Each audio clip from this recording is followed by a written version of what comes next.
ಶರೀರದಲ್ಲಿ ಶಕ್ತಿ ಇರಬೇಕು, ಮನಸ್ಸಲ್ಲಿ ಶಕ್ತಿ ಇರಬೇಕು, ಬುದ್ಧಿಯಲ್ಲಿ ಚುರುಕುತನ ಇರಬೇಕು.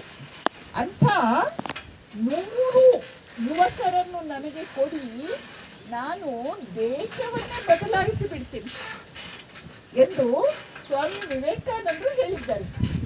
ಹಾಗಿರುವಾಗ ನಮ್ಮ ದೇವರಹಟ್ಟಿ ಗ್ರಾಮದಿಂದ ಎಷ್ಟು ಜನ ಯುವಕರು ಬರ್ತೀರಾ ನಮ್ಮಲ್ಲಿ ನೋಡೋಣ. ನೀವೆಲ್ಲರೂ ಖಂಡಿತ ಬನ್ನಿ. ಕೇಶವನ ಜೊತೆಯಲ್ಲಿ ಅವ್ನು ಕರೆದುಕೊಂಡು ಬರ್ತಾನೆ, ಎಲ್ಲರೂ ಬನ್ನಿ.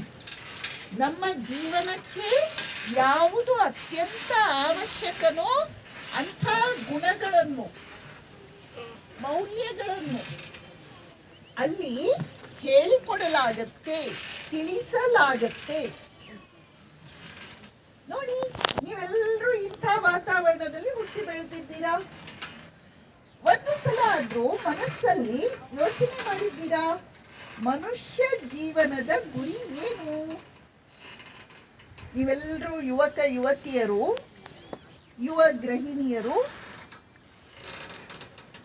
ನೀವೆಲ್ಲ ಇಂಥ ಒಂದು ವಾತಾವರಣದಲ್ಲಿ ಬೆಳೆದು ಬಂದು ನೀವು ಇಲ್ಲೇ ಸುತ್ತಮುತ್ತ ಶಾಲೆಗೆ ಹೋದ್ರಿ, ಆಮೇಲೆ ಯಾವುದೋ ಒಂದು ಜಾಬ್ ಸೇರ್ಕೊಂಡ್ರಿ, ಈಗ ಕೆಲಸ ಮಾಡ್ತಾ ಇದ್ದೀರಾ.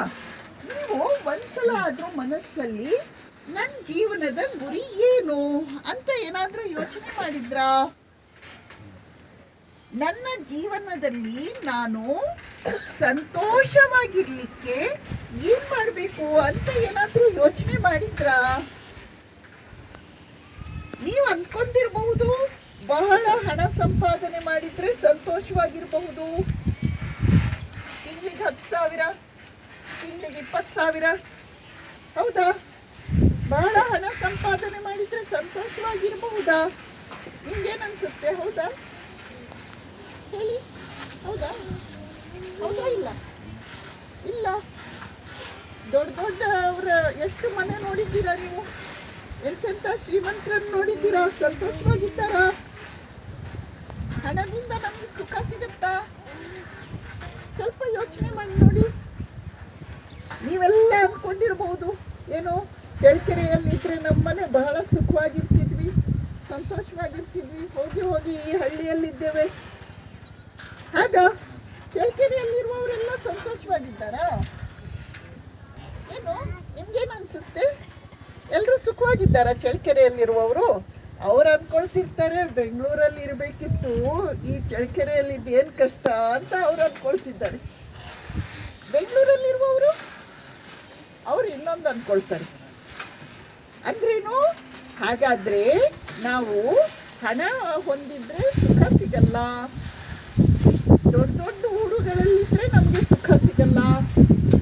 ಅಥವಾ ಈ ಗ್ರಾಮದ ಮುಖ್ಯಸ್ಥರಾದ್ರೆ ಬಹಳ ಹೆಸರು ಕೀರ್ತಿ ಬರುತ್ತಾ? ಶಾಂತಿ ಸಮಾಧಾನ ಸಿಗುತ್ತಾ? ಪಾಪ ಅವ್ರಿಗೆ ಎಲ್ಲರನ್ನೂ ನೋಡ್ಕೊಳ್ಳೋ ಚಿಂತೆ, ಜವಾಬ್ದಾರಿ. ಎಲ್ಲರನ್ನೂ ಸುಖವಾಗಿರ್ಲಿಕ್ಕೆ ಅವ್ರು ಎಷ್ಟು ಕಷ್ಟಪಡಬೇಕು, ಎಷ್ಟು ಶ್ರಮ ಪಡಬೇಕು. ಹಾಗಾದ್ರೆ ನಮಗೆ ಯಾವುದರಿಂದ ಸುಖ ಸಂತೋಷ ಸಿಗುತ್ತೆ? ಚಳ್ಳಕೆರೆಯಲ್ಲಿರುವ ಸಿನಿಮಾ ಥಿಯೇಟರ್ಸ್ ಎಲ್ಲ ಗೊತ್ತಲ್ವಾ ನಿಮಗೆ? ಯಾವ್ದ್ಯಾವ್ದಿದೆ ಹೇಳಿ?